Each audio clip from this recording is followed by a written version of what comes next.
Evening, and thank you. Good evening, and thank you for joining our virtual live stream town hall with Congresswoman Haley Stevens and our distinguished panel. My name is Frank Houston. I'm with the Blue-Green Alliance. We're an organization that's founded and comprised of many of the largest environmental organizations and labor unions in the country. And we take on a lot of the toughest issues like climate change and do so in a way to make sure that we're creating and retaining good jobs along the way. Tonight, we'll be focusing our conversation with Congresswoman Stevens and our panelists on sustainability and innovation in Michigan and how Congress can create good jobs while lifting practical solutions to environmental problems through, for instance, investments in infrastructure. After some of our brief opening comments, we'll have a live Q&A. And as moderator, I'm going to do my best to keep an eye out for questions that come through in our chat. So definitely, if you have a question or two, don't be shy about offering them up in the chat for Congresswoman Stevens and our panelists. And with that, I'd like to get to our brief introduction. So join me in our virtual welcome to our panelists, starting with Bentley Johnson. For those who haven't met Bentley, he's our Federal Government Affairs Director at the Michigan League of Conservation Voters. We also have John Jevahirian, excuse me if I'm pronouncing it a little off, John. He's the commercial solar consultant for the Michigan Solar Solutions. We also have Jeannette Bradshaw, who's the recording secretary and registrar of the International Brotherhood of Electrical Workers, Local 58 in Detroit.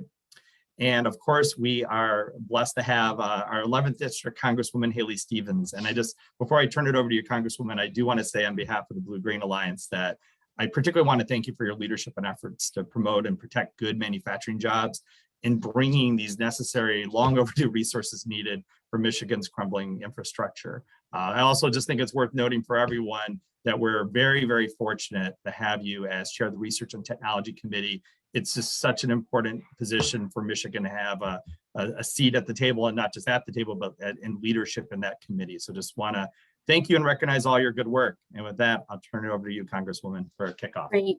Well, we are in such good hands with you, Frank Houston, and thank you so much for your leadership on behalf of one of my favorite organizations, the Blue-Green Alliance. In fact, we are with a whole host of favorites here tonight, and I'm in our congressional office here in Livonia, Michigan, looking out on if we're going to get another one of these storms that we've been getting all summer. It's just been absolutely tough to deal with power outages and inclement weather and weather events that really are just very clearly a result of climate change, very extreme weather events. And certainly we just saw the report that July was one of the hottest months, not one of the hottest month ever recorded on planet Earth. And so we are obviously in the middle of a wake-up moment, which is partly why we're coming together here today with just a great group, from John's work on solar panels to Jeannette Bradshaw from IBEW, focused on, such great, electrifying the world, I like to say, but really, helping build out the infrastructure through good jobs, through the union jobs, and on obviously also with our partners at the League of Conservation Voters. And as your Congresswoman, part of why I wanted to have this discussion now is there's been a lot of talk about infrastructure and what's going on in Washington with our infrastructure package. We're obviously a bicameral legislative body, so the Senate's been doing a lot of work, and now the ball's sort of on our court in the House. And I want to be exchanging and sharing with all of you what we want to do and deliver and continue to advance, not only for the state of Michigan, but for our country. And so a big part of this, right, is directly tied to who we are as a state, what is in our very bones. And what I've been doing as just today, as I've been, around our district and having the privilege of being able to connect with great stakeholders, is that we are building a more sustainable future in our automotive industry through the modernizing of our grid, and also addressing some of our other legacy challenges as it pertains to infrastructure, with roadways and bridges and dams and on. And what I see and what I know is that these things are inextricable to one another. That yes, we want to make the investments, that this is about $1 trillion spend. We want to make the investments to make sure our roads are safe, our bridges are safe, our dams are secure. And then we also need to do the piece of this for our sustainable future, right? So lessening our reliance on carbon, lessening our reliance on the lack of energy inefficiency that we have been living with for far too long. That's also, right, contributing to those greenhouse gases and this climate change conundrum that we are in. And we have got an incredible role to play here in the state of Michigan, not only because we truly have the best in class workforce with the most talented individuals, but we also have the willingness. And everywhere I go, I'm seeing the call to action. I'm hearing people pull aside on this, that we can do big and great things. And so we are right on the precipice of getting this done. And so part of what we're here to also talk about is, what does that look like when we get the bill done? How does implementation work? How does the infrastructure of tomorrow create the jobs and maintain the jobs that we are so proud to have here in Michigan? And a lot of this, right, is uplifting our manufacturers, uplifting our workforce, uplifting our educational system, and tying it all together. So that's pretty much the high level in terms of what I want to get out of today. And again, thank you to everyone who was tuned in. It's going to be a nice, fun Monday evening. Congresswoman, for kicking us off, and again for hosting us tonight. With that, I'm going to turn it over to Bentley from League of Conservation Voters.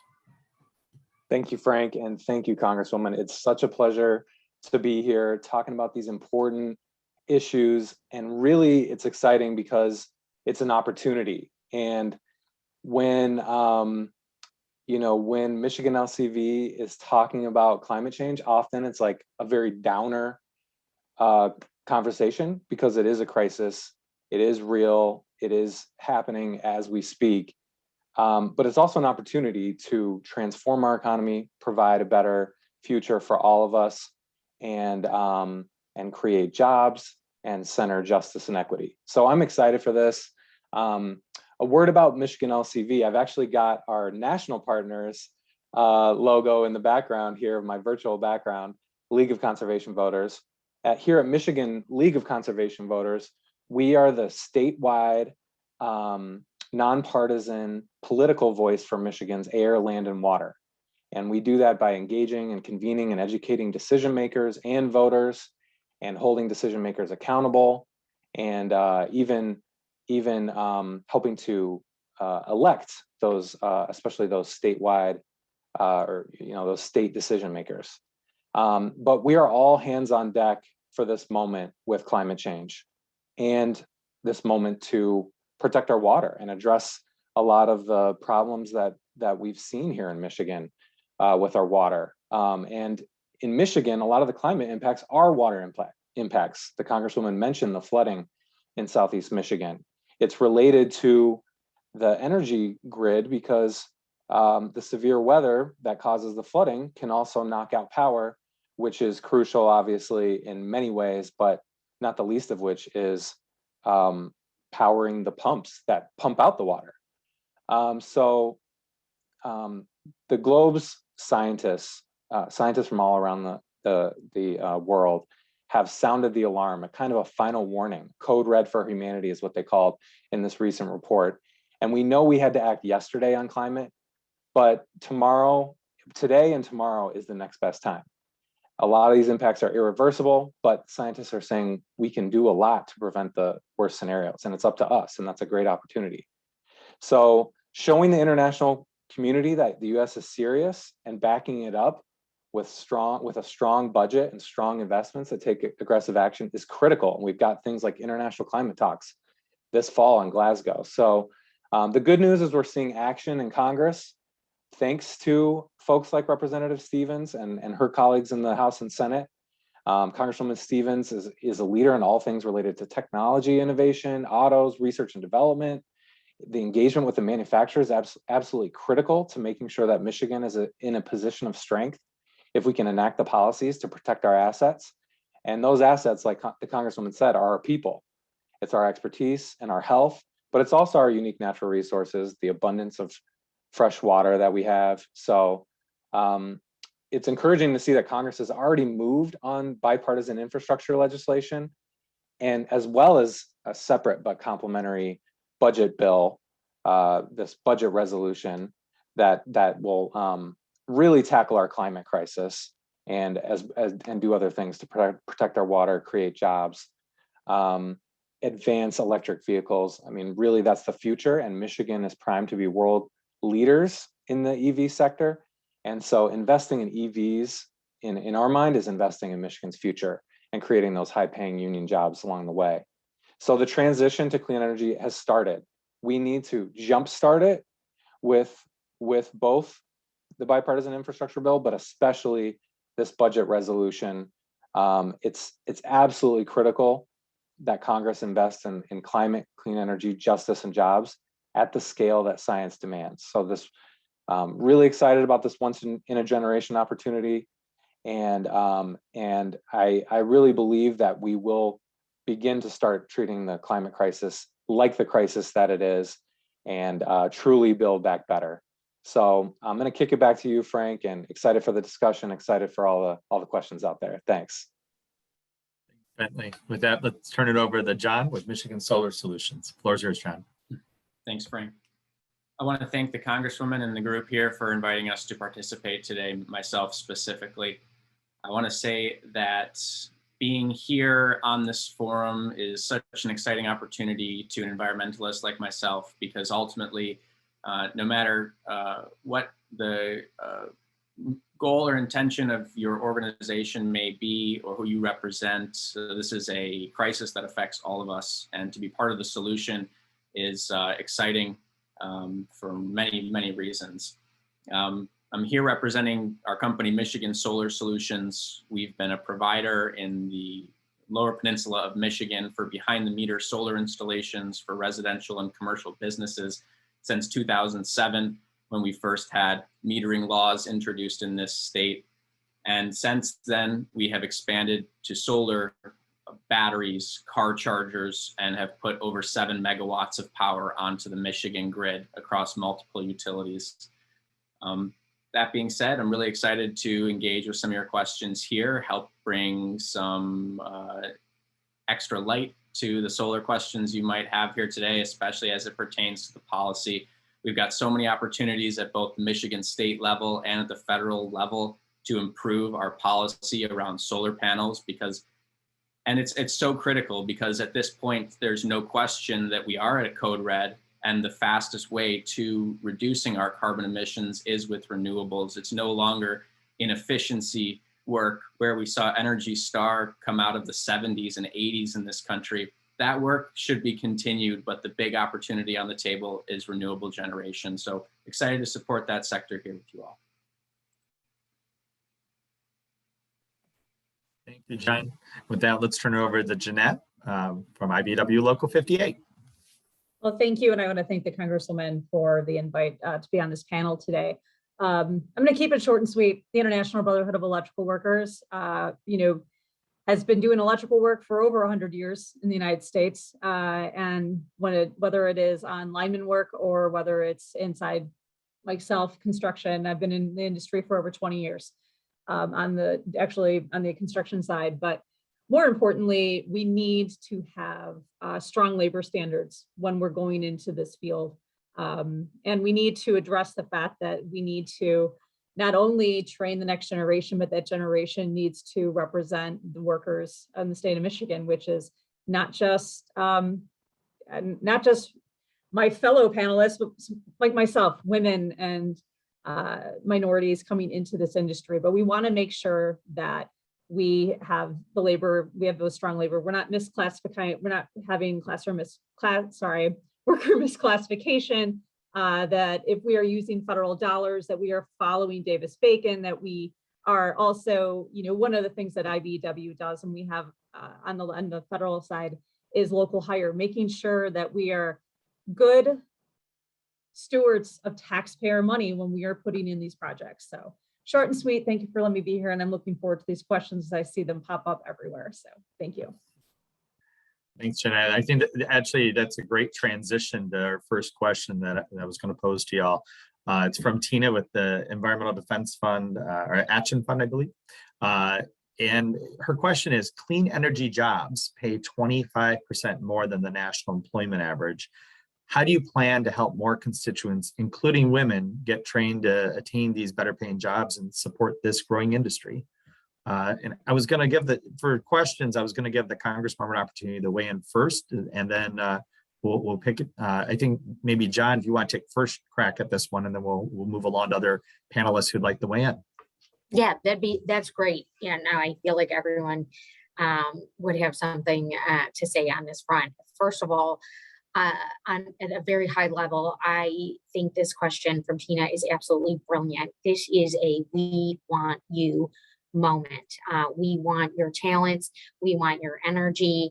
And in terms of training, we're also focused on opportunity. This is job opportunity, as Tina nicely said. And so the things that I want to do to ensure that we get this done, you just heard my friend Jeannette Bradshaw speak briefly about her experience and background. We want thousands more Jeanettes. We want people applying for union apprenticeships. We want women applying for union apprenticeships, because that is who I am insisting is going to be at the table for these green jobs as our economy transforms. And make no mistake about it, it is going to transform because we here in Michigan are already doing this. We are leading the way on EV technologies and advancements. And we've got our entire workforce at the table on this. I was just with Secretary of Energy, Jennifer Granholm, who came into Michigan.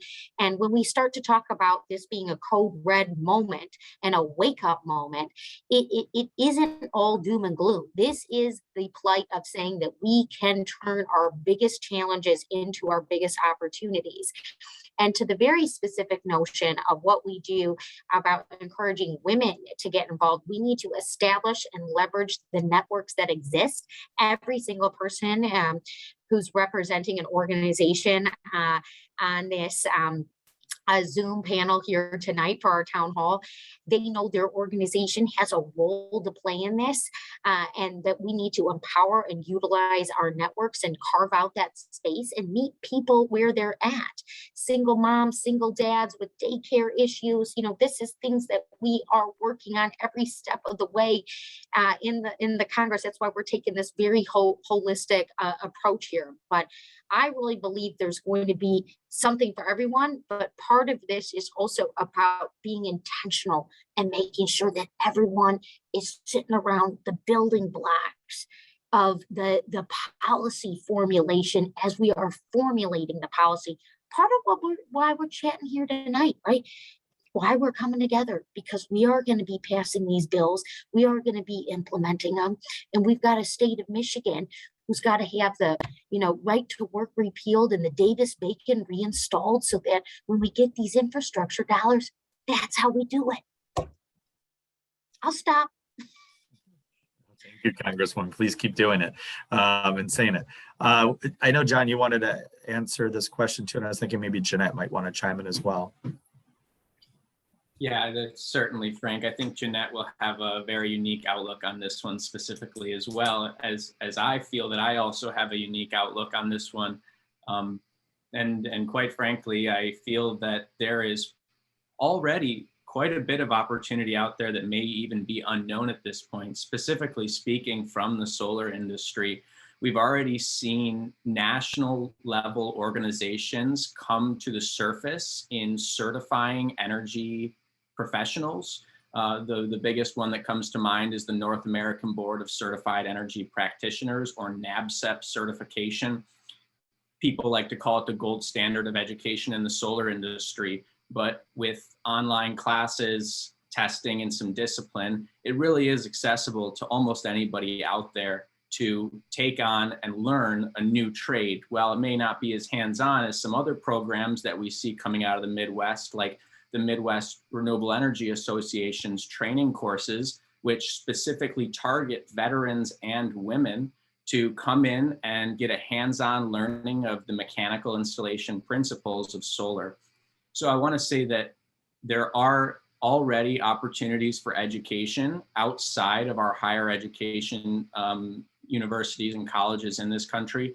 But I would say that those organizations have a unique opportunity to reposition their education to focus their electrical engineer grads on the specific disciplines of renewable energy generation, something I think is largely left out at this point and left to workforce education. So we need to be calling upon those organizations as well as leveraging what already exists in the market. And I think that's probably a good segue for you, Jeannette, to talk about those electrical licenses. So, I think with us too, more importantly, is that these industries that we were talking about, apprenticeships, are Department of Labor registered apprenticeships. That, only that I can speak of is Local 58, and a little bit on the national level, the IBEW. But our apprentices that come into our program, our journeymen that come into our journeymen that have extended education. We are learning solar, but this is not just about solar. It's also about wind. We're talking about other power generations that we have been involved in that, we're not specifically solar. I'm a licensed journeyman electrician in the state of Michigan, but I could work on a solar, I can work on wind and other energies. So I think to the question though, of how do you bring women into the industry? And it's showing that women are in the industry, that we have been here, we have been doing the work. It is a lot easier for me to sit in front of a group of women or young women and talk about being an electrician because I am an electrician. I've been in the trade for a long time. It is not any offense to any of my fellow men on this board, but as a young woman, I related more when I saw women doing jobs that I wanted to do. So that's how you do it. You show women that there's already women doing this. You show that that everyone, and I can speak to our apprenticeship, we have hundreds and upon thousands of people who apply to our apprenticeship program. But I'm going to hit this point, and I've hit it with everyone that comes into our training facility. There are standards. You have to be able to pass, you have to have a passing grade in algebra. So math is important, but you also have to have reading comprehension. It's for us, we want a more well-rounded electrician that can hit any industry. And as the manufacturing increases and our technology increases, we want electricians that can work on anything. And so it's just, honestly, it's just exposure to bring in women into this industry. And future leaders, and I know in our industry, are the women. I'll leave it at that, Frank. Yeah, I think you're kind of a good model for that, Jeannette. With that, we're going to move on to our next question, and please keep putting those questions into the Q&A. We have quite a few here, and we're going to try our best to get as many of these as possible. Our next one is from, let's see, Chris, who's actually with the Laborers Union. And aside from thanking Congresswoman Stevens and everyone for being here today, Chris asks, as you know, the U.S. Senate passed a massive and much needed infrastructure bill that not only creates jobs, but would also help clean the environment. Do you support the bill, and will you work to get it passed ASAP when you get into session? Yep, I'm in the coalition of the willing here, Chris, and I think my friends on this panel would agree with this approach. We want to get this done. We want to get it passed. And I am really eager and excited to get back to Washington and pass this bipartisan infrastructure bill. This is, again, kind of part of that long overdue, long-term investment, something that we have seen and felt so clearly for so long in Michigan as a need, as a representative of our district. I know that we are not getting our fair share of dollars. We've been pushing for them. And at the same time, I briefly touched on this with the storms we've experienced this summer, these extreme weather events week over week, where we have power outages, we have damaged neighborhoods, we have extensive cleanup. And then how are we going to take care of it, right?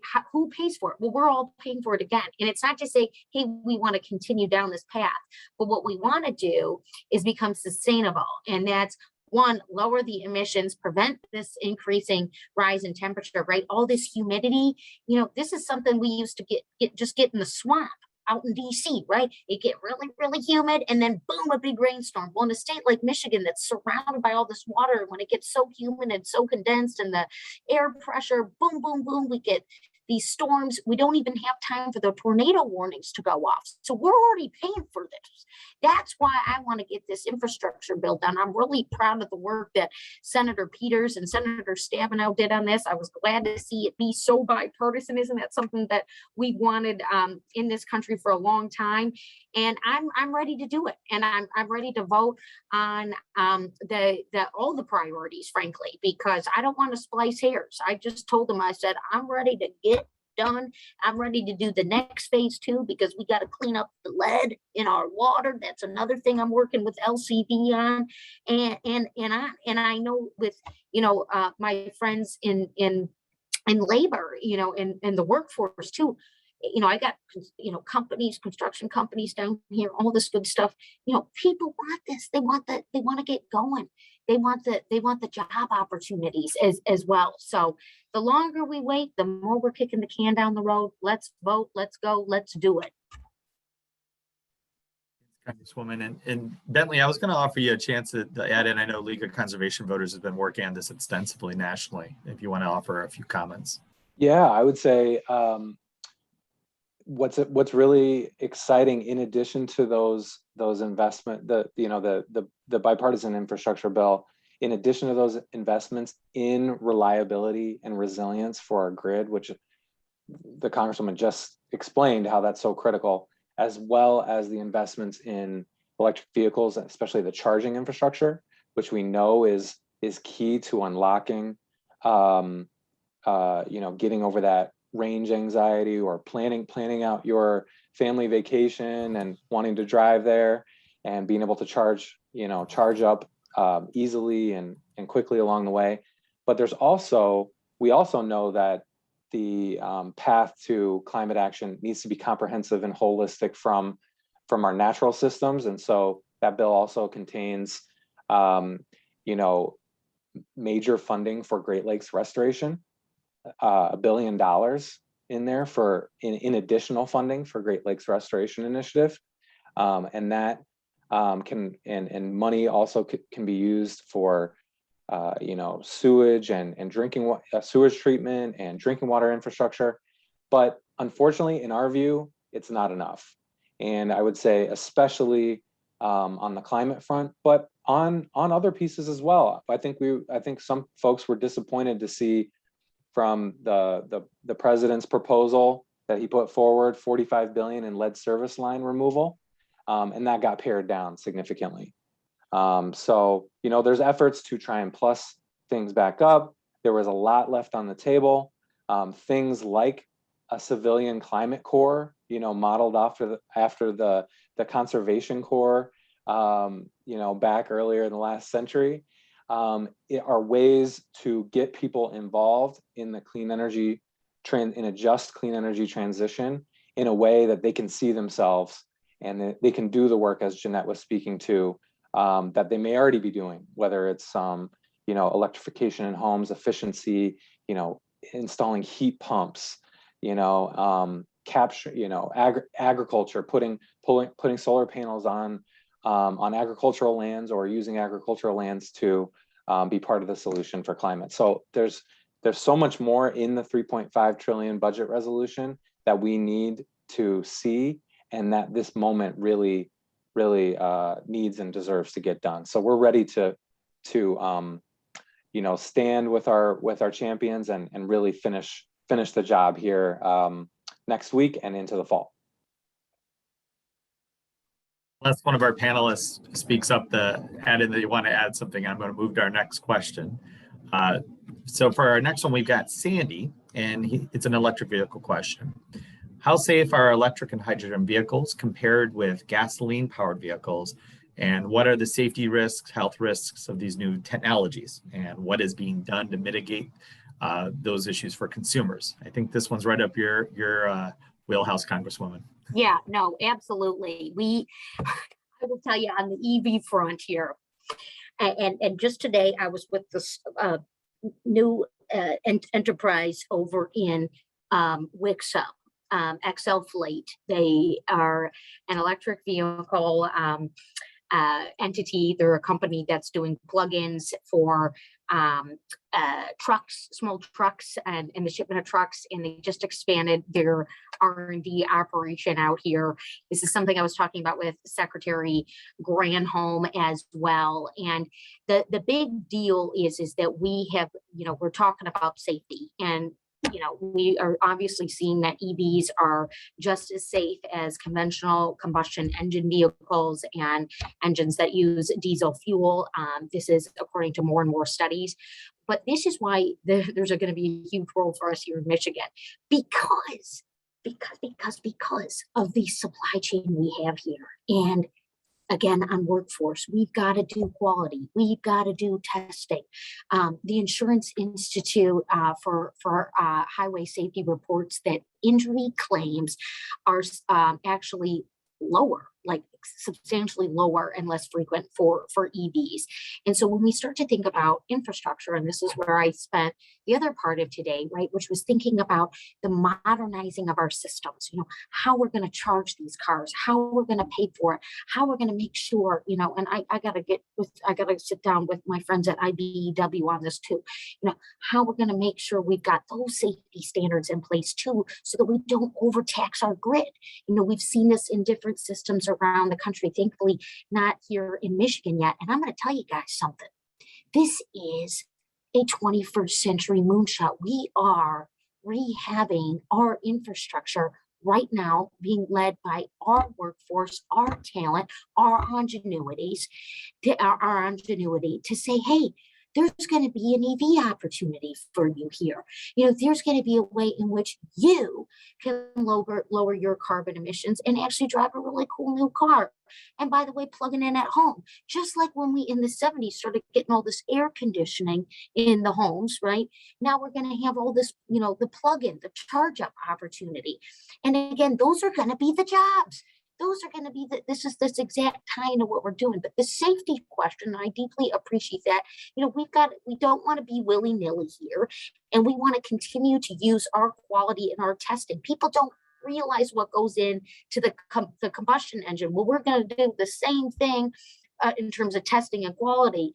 We're going to do the same thing with our EVs, and we've got to continue to harness an integrated supply chain, right? And again, we show that every single day here in Michigan. So let's keep talking about this. I really appreciate that this one got in here, Frank. Really smart and good question. Thank you. Thank you, Congresswoman. Jeannette, do you want to offer a few words on this one? I do. So the IBEW is, on the national level, is highly interested in Congress investing in hydrogen. But we want to make sure that this fuel in this industry is produced in the United States and done by union workers. You hit the IBEW, but there's other union members that are already in that would benefit from this. And when, let me just make the point, when we are paying union wages, you are providing more money into the community and more money into our state. And these workers are not misclassified. These workers are putting right back into the economy. So not only are we putting money into the industry, but we're also putting money back into the economy. I love that. Thanks, Put money back into the economy. Boom, boom. Appreciate that here, definitely. Thanks for that, Jeannette. I'm going to move on to another question. Unless once again, if anyone ever wants to weigh in, just feel free to hop in. But this one's from Andrew, and he asks, Congressman, maybe you kick this off. Can you talk about how important it is to modernize our electrical grid, and what in the infrastructure bill basically helps address this need? And specifically, he flagged, the impacts on homes and businesses, medical and emergency services, and so on. And I think obviously lately there's a lot of timely examples here.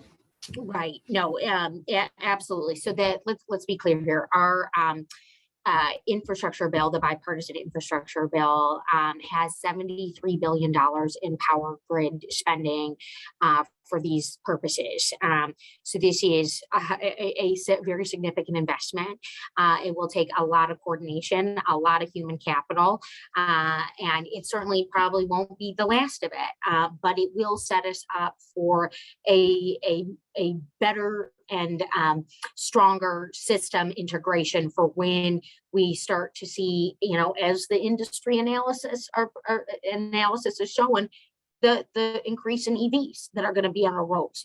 There's been a lot of investment made by the OEs. There's workforce training certainly going on. There's rebate programs that are going on right now to build these plug-in opportunities. And just earlier today, I learned that we here in Southeastern Michigan are in a really good spot for EV adoption, but we don't want to take our grid for granted. And if we get to that 50% mark, and it depends, right? Because we're not going to overnight be able to take all the combustion engine cars off the road. But as we're selling new cars, as we do, we're going to see that demand go up. And it's obviously the grid is being used. I mean, heck, we're all, from Michigan, right? And we remember the great blackout of 2003. I mean, sometimes, it's hard to remember that was like a really long time ago now. But, if you do your math, okay, that, the blackout, turned into adulthood, right? It was that long ago, but it was this century, and so these early stage investments are going to be really important, as well as the collaboration in perpetuity. So the question I always ask is, what's the role of the federal government? A lot of this is state government. So we've got to think about our state government orchestration, particularly with all of our different providers in that health and monitoring and system maintenance for our utilities, right? Our utility companies, and that final piece of integration. So this early stage investment that I think we're going to get out of this bill is going to be great for that. It's long overdue. I know I'm sounding like a broken record on the jobs front, but it's exciting. And it is a we want you, because we are in a demand for talent right now. We are in a demand for people to be at work, back at work safely. That we had a tight labor market before the pandemic hit in Michigan. We certainly have a tight labor market now, but there is really something for everyone to consider contributing to in this emerging and transforming segment of our economy that we are going to be ushering in through this infrastructure bill. Thanks for that, Congresswoman. Jeannette, do you want to add in a few words on this one? I do. I want to say thank you, Congresswoman Stevens, for verbally and saying out loud that you were supporting the infrastructure bill, because part of that is this grid. And obviously that's important for us. But it's also important to other labor organizations, the carpenters, the millwrights, these, the labor, the plumbers, all of our organizations in the building trades. We just want to say thank you for your hard work. And, let's get back to Washington, pass this infrastructure bill. It's going to put our members to work. It's going to bring more people in our industry. But I want to say, earlier this year, we did fly-ins and we did talk about the grid. And I just want to hit with that. And that is, the IBEW would like to see targeted federal investment through government-backed loans, through grants. But again, and I know I've said this every time you've come to me, we need to insist on high labor standards. So I cannot say that strong enough, but again, I just wanted to add on to that and say thank you, for your support for this infrastructure bill, and let's get that done. With that, we'll move on to our next question, which is from Kathleen. And she asks, what work is being done to ensure that EV batteries can be efficiently recycled at end of life? And sorry, Congresswoman, if you're okay. Yeah, I was going to say, and John, I don't know. I know you're not in the battery space, but I don't know if you have any references or examples, just given the materials that you work with. Look, that cannot be left behind. in terms of how we are going to think about the adoption and integration of EVs. Certainly, we know that the batteries are cumbersome and not easy to recycle and need to be recycled safely and effectively with a real plan. I will just say from my perch, this is why I am a co-chair of the bipartisan recycling task force or caucus within the House of Representatives. This is also why I started the bipartisan plastic solutions task force, showing a tremendous amount of commitment and leadership to advancing and increasing recycling in this country, in part because, yes, we know we need to do it, but also we got the supply chain principles here in Michigan, and we've got the workforce principles, and we certainly want to, again, be creating the good paying jobs in an industry in this segment that was developed overseas for a long time, much to our expense here in the United States. And then the other thing certainly we want to look at with EV battery recycling is the involvement and cooperation of our manufacturers and the dealerships and the sellers, as well as the federal government and our state government. If I was a state of Michigan lawmaker right now, I'd be thinking about our state policies in terms of how we want to do this. I've already introduced a bill requiring and asking for a national recycling strategy for this country. I helped to get that appropriated last year, but we want to continue to make sure that as we go very granular, because as consumers who are utilizing those batteries, that we've got a place for them to go and a way for them to be recycled. And it was very smart that this question got asked, not only in the vein of EV adoption and utilization, but also as we're thinking about an infrastructure package, because the reality is that recycling is a part of our infrastructure, and that is how we've got to look at it and fund it. And I do believe we're going to have to appropriate dollars to do this effectively. So my hot wire is over to the Environmental Protection Agency as well as the Department of Energy. And I'll just lastly say, we see these principles, and I know our manufacturers are going to say, hey, remanufacturing, we want to reclaim those goods. I see it every single day, and there's not even an incentive right now for reman. There's certainly a celebration, but we want to see that incentive be put into place, and also the proper communication communicated to, or proper communication delivered to consumers. Thank you, Congresswoman. John, do you want to try to offer a little bit on this one? Yeah, I can offer a little bit on this one. I think since the electric vehicle batteries are very closely aligned to renewable energy batteries that we use in residential homes and at the grid level today. And not so much to add here on the recycling side, unfortunately. And I think there's something to be said there as far as timeline and existence of the technology and having some of the more technical pieces, the batteries themselves, reach their full life cycle. But something that we've been particularly focused on in our industry is the composition of those batteries, these specific chemistries in them. And as we've been watching over the past few years, we have observed manufacturers start to move toward what appear to be more stable compositions within those batteries, as well as different types of systems to support the batteries.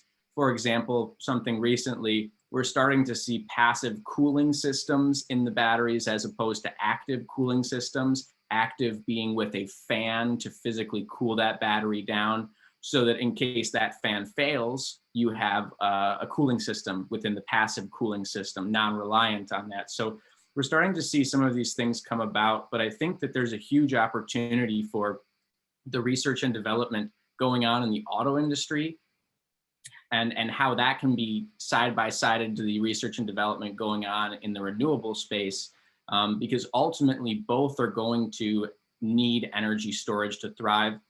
The renewable space is going to have some other options associated with it, like the use of more space than maybe 5 feet by 5 feet inside of a car. But nonetheless, those two research and development goals need to be kind of aligned there, so that we can have one larger system. I could think of nothing worse than the recycling initiative for renewable batteries to be different than that with auto, when we think that every house one day could have a battery in the home and with the car. So we need to align those systems and keep them at the same pace, if you will, to get an optimal result. Yeah, and we have, Bentley's given me the eye because we have 150 million.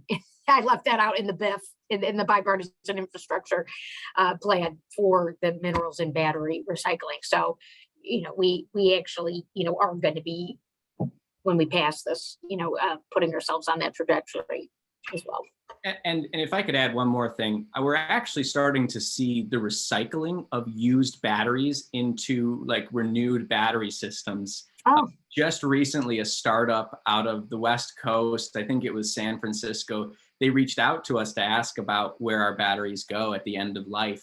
And they were actually repurposing them because in the right conditions, a battery can be restored if the composition is correct, and it can be rewired into another system. So whether it's raw material to raw material cycling or partially finished product to finished product recycling, I think that there's definitely options within those realms. Thanks, John, and thanks, Congresswoman. There's another kind of sister question to this one from Charles, which just want to give you, Congresswoman, a chance to add in.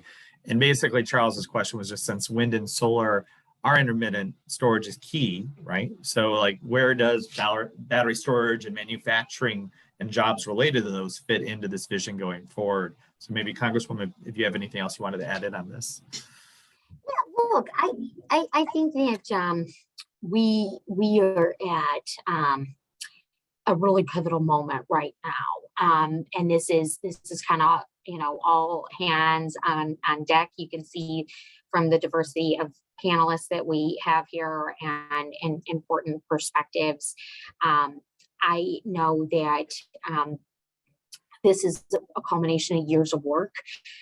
This is something that we've asked for a long time. I think that a lot of times we turn on our TV, maybe if you're going to watch the news to see what's going on. And a lot of times the news doesn't stop to celebrate achievements. And, it's more or less focused on things that, maybe are a little bit more attention grabbing, but it's a really big deal when you have the Senate vote in the way that it did to pass this infrastructure bill. And that's what I'm taking with me, because it's truly not every day. We got to do voting rights. We've got to do, support for hardworking families. We've got, we've got to pass a whole suite of bills in this country.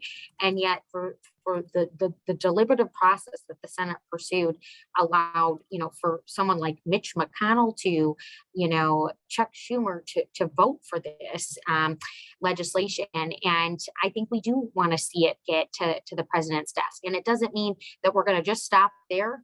I'm not a big believer in one bill solves every problem. I vote on a lot of bills every single day I'm in session and throughout the legislative term. So we've also got to set that expectation here as well. But I think the other thing is that, as we are going forward here, Washington does not legislate in a vacuum. And so we want to hear from you. We want to hear your ideas. We want to continue to take your questions.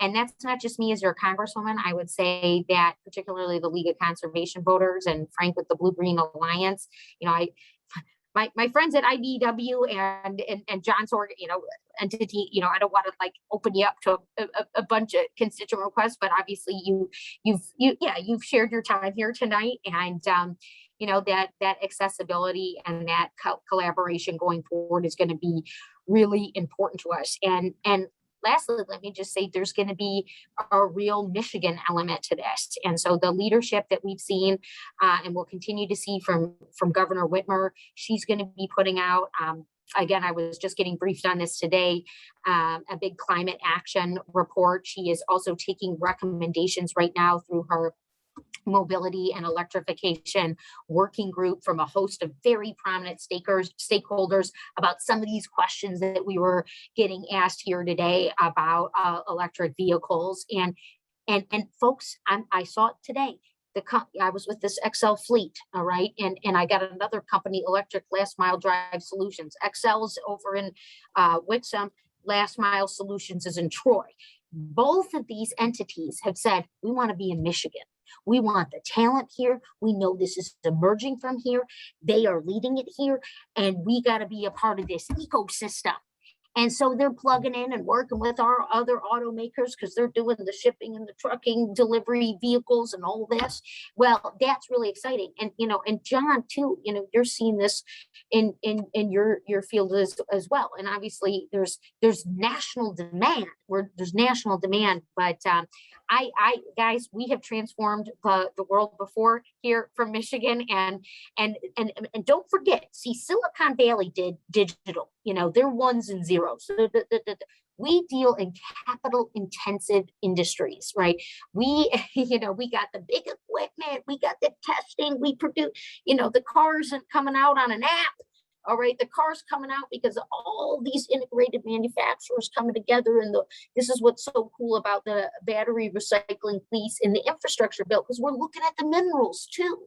We're taking all these things into consideration, but this is all with the goal to lower our carbon emissions, right, and continue to drive, pun intended, towards a more sustainable future. If anyone wants to jump in on this one, we can pause, but otherwise I want to try to get two last questions in. The next one I had was Kurt, and Governor Whitmer's not here, but as folks know, there's been a lot of committees and climate related initiatives that she started. So Kurt's question is basically, does the state of Michigan have a plan and roadmap of renewable zero emissions power generation? And is this a matter of funding, or are there practical limits to Michigan's power generation capacity? Congresswoman, we don't expect you to solve all the state's problems. State government as well, what? We should have got, I don't know, Frank, if you know about, from your role at League, and obviously maybe Bentley can also help us out here. But, I think my points on this here are that obviously, as we know, Michigan is home to some regulation within the renewable portfolio standard, the RPS, and it's mandating a minimum percentage of electricity from all retail electrical providers, and it must be generated from a renewable source. And in 2021, Michigan's RPS was at about 15%, up from 10% in 2015. So we're sort of getting there. We also know some of the standards and the ways in which even our stakeholders, our utility partners, and a lot of other businesses have set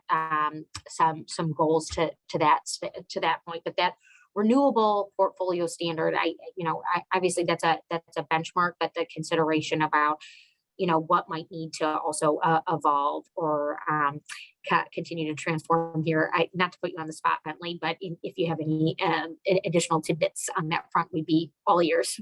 No, the renewable portfolio standard is a critical tool, something that's been proven here in Michigan.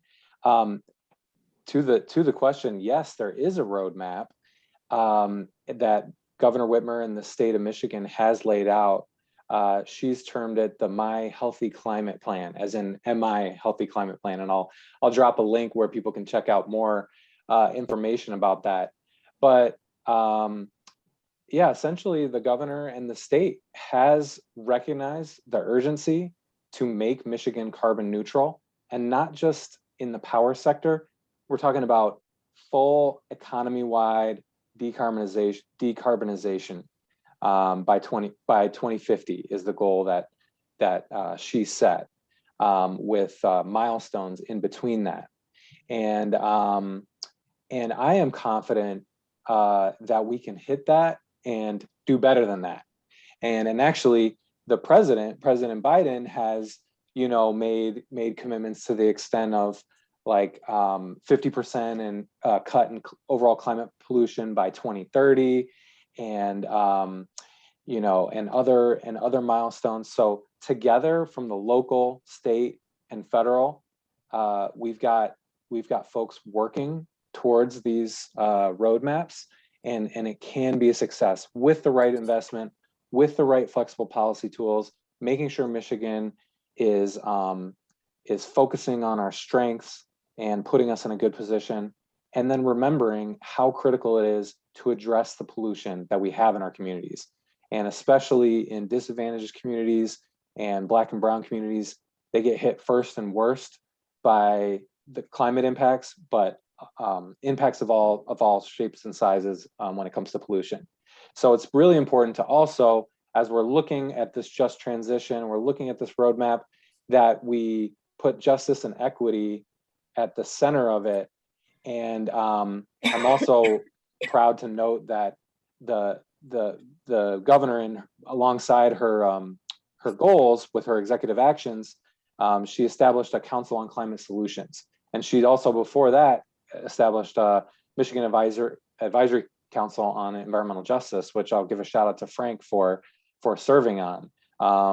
And so all these amazing experts and community leaders that we have are actively putting together those plans and advising our state agencies across the government. It's not just the Environment, Great Lakes and Energy Department problem or a Health and Human Services problem. It's across state government. So that's crucial. But the last thing I'll say is these are just executive actions.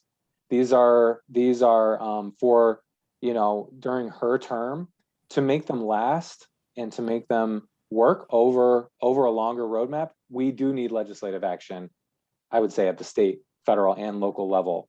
And at the state level, we really hope that we can bring together all different types of stakeholders. There's been good proposals in the past about, loosening laws to allow for more, to ramp up to this, to clean energy while also maintaining high standards for our state. And the goal is we get, if we keep pushing for that, and if the current decision makers in the state legislature can't get it done, then we get new state legislative members that can get the job done. So that's going to be a big focus of ours moving into next year as well. So I will, like I said, I will drop a little link where you can get connected to some other resources on that. Thanks, Bentley, for that. And so we have like a minute and a half left. So I'm going to try to cram one last question and maximize our time with Congresswoman Stevens and the panel, which you all have been great. Thank you for all the participants. There's been an abundance of great questions. But as a parent, I'm going to pull rank here and the moderator and say, let's go with Elizabeth from Moms Clean Air Force.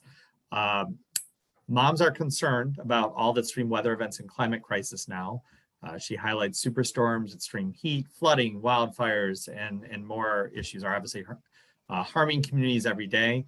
And as we all have experienced, there's, I think it was 700,000 families lost power for days after Thursday's storm. Moms want a zero pollution, clean energy future. And although she acknowledges that this infrastructure bill is a step in the right direction, she's asking for Congress to keep moving forward to ensure our families can literally breathe easier as we cut more and more carbon and methane pollution from our economy. And with that, I'm going to broaden it up beyond you, Representative Congresswoman Stevens, but she does want to highlight that she knows these things are important to you, but how can we continue to support you in your efforts to make this pollution to your constituents and fellow congressional leaders? So Congresswoman, and I think actually we're going to be out of time, so I guess we're just going to have to close this out with you. I don't think the Zoom link expires, so we go like a little over. We're all not going to turn into pumpkins here, and this is. No, Frank, that was really great to pull in Moms Clean Air Action Force, which is just an incredible organization, just doing great work. And I know we've had them on town halls in the past and want to continue to collaborate with their efforts. And I think they asked the really important question here around what can we continue to do? And what we do need to do is we need to couch this in terms of a guarantee. You know, you heard Bentley give a very thorough overview of the ins and outs of the policy and the protocols, I guess you could say, some of the regulatory measures that are in place. But when we say that we want to guarantee that your children are going to be able to breathe clean air, that's why we want to pass this infrastructure bill, right? That's why we want to have this infrastructure guarantee that every single person, right? It's these undergirded principles. Or, you know, we say the pursuit of happiness, in our Constitution, promote the general welfare. And in terms of this bill, and in terms of this responsibility that we share, particularly as elected leaders, this is about saying that everybody has the right to breathe clean air, drink clean water, and drive on safe roads that allow us to innovate, right? And that we can put forward these new technologies and test them out. That the new technologies, not only that are creating the jobs and are running our economy here, but are also lessening those carbon emissions. It's all tied together. It's all inextricable, right? I mean, there's, sometimes we use that word symbiotic. Well, I think this is like a little bit even more than that in some respects. It's this interconnected web. And so, as folks are engaging in their communities, that's, and I know that Moms is doing this, this isn't one of these ones that's polarizing, right? We've got to say, hey, did you hear? It looks like Washington's like all about to come together and actually say that they want to do something for our infrastructure guarantee, right? Like for once, and I'm not asking you guys to, increase the favorability of how people view Congress, because I don't know if that's really ever going to happen, but you can at least say on this one, because this is a positive one, we already know how it pulls, but a lot of times things will pull high and they don't get passed like that. Well, this one, it is coming together like this, and we need to trust it coming together in terms of being bipartisan, inching its way to getting to the president's desk. We say inch because that's how things get legislated, but we are close to that. And so I really want everyone who's wondering about Elizabeth's beautiful question to feel empowered, to really feel empowered and know that this isn't one of those ones that's, uncomfortable to talk at the dinner table, which happens a lot nowadays, right? In government and politics. This is saying, wait a minute, this is one, at least in the Senate, that they're kind of coming together on. And look, for those who've been in Washington and for a while, a lot longer than me, they'll say, oh my gosh, this is a part of that sausage making, right? That's how the sausage making gets done. Well, okay, that's fine, but we're going to get a bill and we are going to get it signed. We are going to have a law. We are going to have a path forward. And look, I think in terms of some of Mom's clean air initiatives, we're looking at the school buses, and guess what, guys? They want to innovate those here in Michigan. They want to adopt those here in Michigan. There is so much matchmaking. I got school board members who are saying, we want EV school buses. So again, feel empowered, lean in, engage your neighbors, continue to engage me, by participating here this evening too. That was such an important first step. You guys all know I'm a big fan of holding these engagements, making sure that we're accessible. We're going to continue to be accessible to you here in our office in Livonia and certainly in Washington, DC. Let's get her done. Thank you, Congresswoman. And I appreciate everyone being willing to stay a minute late. Any members of the panel want to offer any last closing comments? Jeannette, please, why don't you kick us off, Jeannette? Hey, first of all, I just want to say that, that last question is important. And I'm gonna kind of hit, because I am a mom, but I have been hit by the power. I'm sitting in a hotel because I have no power in my neighborhood. But you got a great backdrop, Jeannette. Well, thank you. Good, because you don't want to see this hotel room. It's like picture on the side. But, I think that Congresswoman, you hit on a perfect note. And that is, as a mom, I am constantly telling my two boys to work together. And we do. And I'm looking at the panel here. And I know with Michigan Solar Solutions, we work together to put together our zero net energy facility right in Corktown, right in Michigan. Our Union Hall is zero net energy. And so, that's a partnership that some people might not think would ever happen. And then, looking and working alongside with the LVC is we support the same candidates. And I have to agree with Bentley's, if we don't have elected leaders who are going to work with us, then we'll get elected leaders who are going to work with us. But I just wanted to say thank you. But, I had to pull out my mom card and say, you have to work together, because that's the only way that we're going to do it, is working together to have these solutions. And also strong labor standards, because I had to say that one more time. Bentley, you look like you're going to chime in. I just wanted to say thank you. Thank you to everyone. Appreciate you, Great. Congresswoman, and appreciate everyone coming out and asking such good questions. Yeah, and we're going to obviously keep doing this because this was a huge success, really well attended. We still obviously have over 100 people on here this evening, and we want to continue to be transparent and govern transparently as well, which is why these types of engagements are so important. And thank you again to Frank for moderating. So thank you, Congresswoman.